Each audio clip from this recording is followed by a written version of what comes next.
I'm Mikell Smith, and I am an educator. Taught in public school for a few years before moving out here to Missouri, and now I'm a private educator and a performer here in Branson. I perform at the Hughes Brothers Theater here in town in Branson, and I am in their dinner show. So you can tag on the dinner to either an evening performance or the 5 o'clock show. There's magic shows, there's music shows, there's all sorts of stuff, and then just add the dinner on, and then you can see me sing a little song. I came across an Instagram ad. I was scrolling on Instagram, and I had just moved here. Everything in my life had been uprooted, and it was totally changed. And I just thought, you know what? Why not add one more change onto this? It says it's a free consultation appointment. And so I just made the appointment, and I put on my calendar, and I showed up. Yeah. That's the hardest part right there. It was like really a stretch at first. I was nervous about showing up. Physically, I could live my life still, but it wasn't, I think, super great. It was just normal mobility. I could teach. I walked around the classroom. But this job has me interacting with younger students, and I started realizing, okay, I am on the floor more of the day, or squatting down and picking things up more than I was used to. And I started having some knee issues, and my shoulder hurt sometimes, and I realized that it's not an area of my life that I've ever put focus into. It's one of those, I was like, I have no knowledge, I have like no experience in the gym, and no experience, no history of weightlifting or running or doing anything. And so I just thought, you know what, maybe I'll just try this and I'll see if it sticks. It was just a general, I didn't like how tired I was. I think I could feel that. And 30 was coming up, and I was like, I really don't want to go into my 30s feeling like I'm like 40 or 50, like older. Yeah, I think the biggest thing was I just had ignored it. It's way easier to ignore something that you're not comfortable with or you don't have knowledge in than to pursue it and recognize that, like, you have this weakness, you have this area of your life. And I felt confident in, like, my personality, in my career, in my education. Like, I had all these other areas that I could tell myself, I'm feeling fine, like, you're doing fine. But fitness was just the one thing I was like, okay, that's not me, that's not who I am, I don't do that. And so instead of a physical struggle, I guess, that there's that mental, just, I kind of written it off.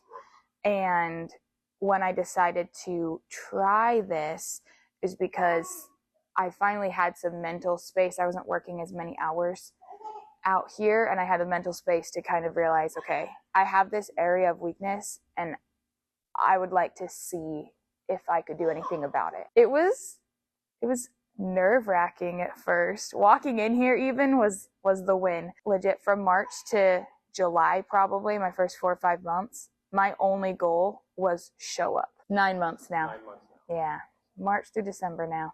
2 weeks into this was the longest I'd ever put into fitness. When I say if anyone, like, if I can do this, anyone can do this, because I had nothing, not even high school. Some people are like, oh, I did track in high school, and I'd spend years. Nothing. I did dance classes, not like athletically, just enough to pass and graduate. Sure. What was different about this than, like, let's say going to Zumba class once a week at the rec center, or, being in a show and dancing. So there is some moments of being fit, right? Or not fit, but movement in my life. What's different about this was, I think, the coaching aspect of it was really big, because I decided that I was just going to show up, and that was going to be my win. And it was a really basic behavior goal, because you can change your behavior. I can't change the results. So I don't like result-based goals necessarily, but behavior-based goals. I was like, hey, I can show up. And the coaching, having Mel to be accountable to, was really helpful. So I'd meet with Mel every couple of weeks, and she just would talk about goals with me, where I was at. She had me start reading Atomic Habits, and we talked about my habits. And at first it was like really little things that some of them I kept doing, some of them like, they didn't hit at first. I wasn't tracking, for example. I wasn't tracking my food. And then she kind of backed up and she realized, oh, you're not eating regularly. So let's start there. So it was really nice to have a coach who I felt like I could get to know and explain sort of my lifestyle. And then she helped make goals related to that. Yeah, the coaches during classes are great. Oh, that's a whole nother thing. So, but that's outside of that. We would just meet one-on-one and we would talk about behavior. But what's awesome is she has so much knowledge about nutrition. And like when I come to class, and if you're coaching, and all the coaches here, but really you have so much knowledge about fitness and about CrossFit. I believe that education changes behavior more than just like repetition of a behavior. Yeah, forcing myself to do something new. And I think I felt that as I learned more about nutrition, as I learned more about habits, as I learned more about either psychology behind fitness or just the movements itself and CrossFit as a program and its goals, that I think has led to more behavioral change. And I saw that change. Because like I said, I had no idea. I didn't even know what CrossFit was when I came in here. I thought in my mind it was a bunch of gym bros. And to be fair, I was coming from a college town.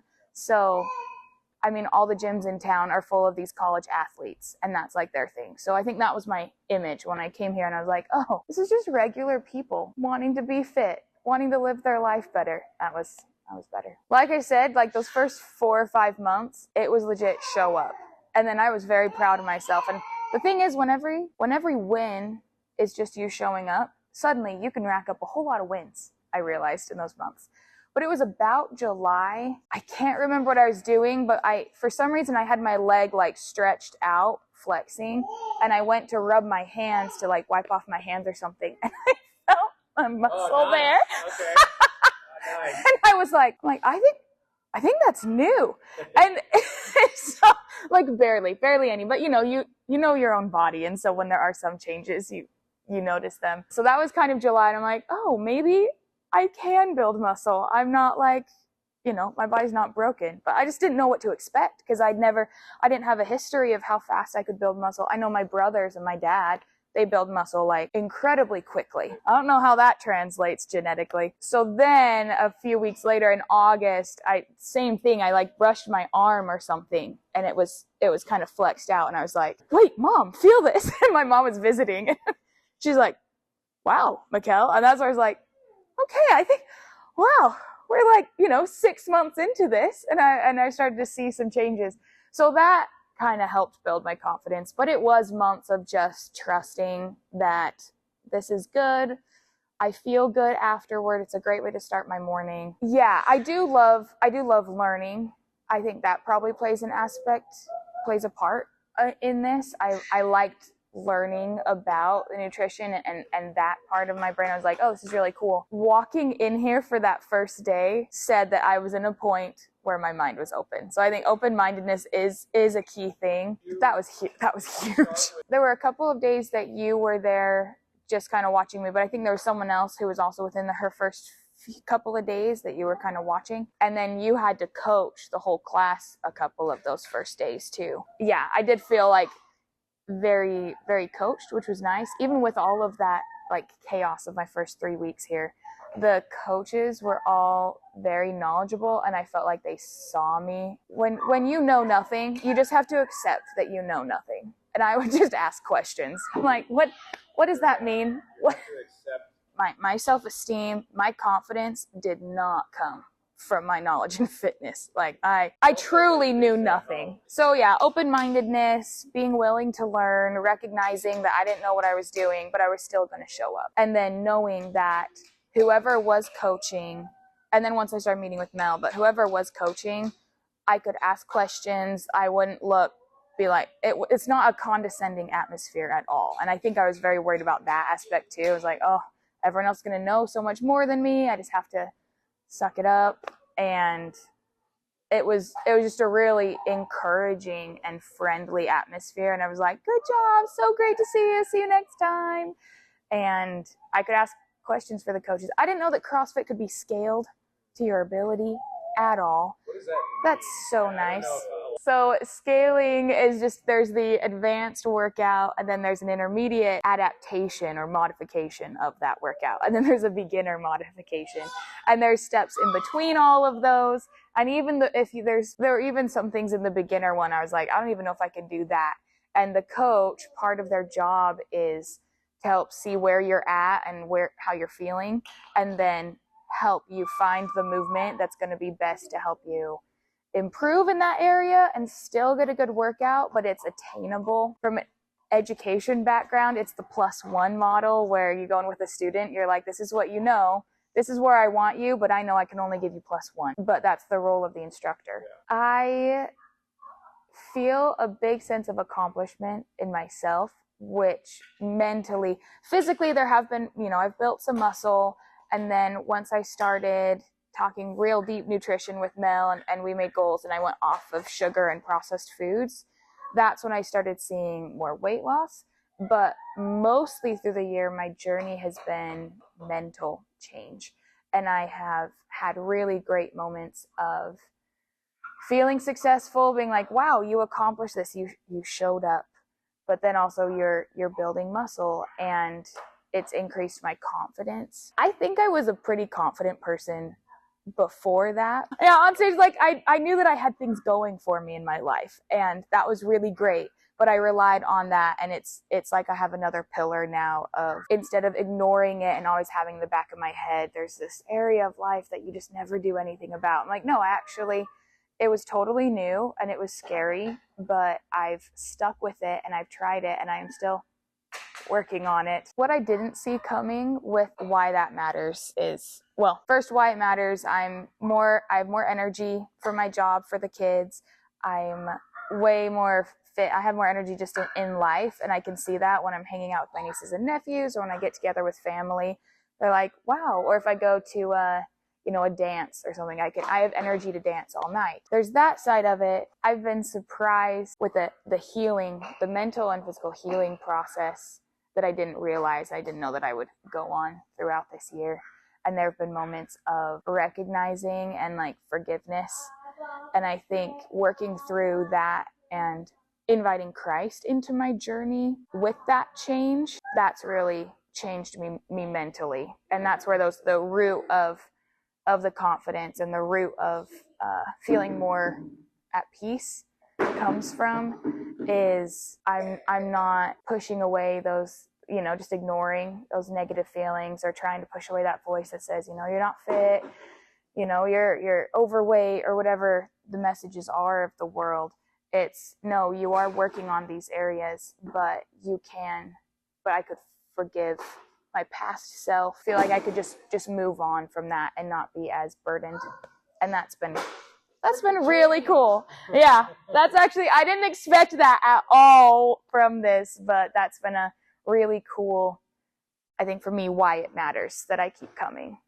I got a lot of, moms and like, 30s, 40s, 50-year-old women who you just feel like you're friends now. You come in, you're supportive of each other. And I would say, if you've never done anything related to your fitness, CrossFit is a place to start, which I never thought I would be saying in my life. But here we are. If you feel like you have done fitness in the past and you've just fallen out of the habit, or the last few years, pandemic and post-pandemic, if that's been hard and you just want a change, I didn't realize how welcoming CrossFit would be, and supportive in literally any goals that you have. And I've even been able to talk about mental goals and spiritual goals, and spiritual progress and physical progress, and it's worth it.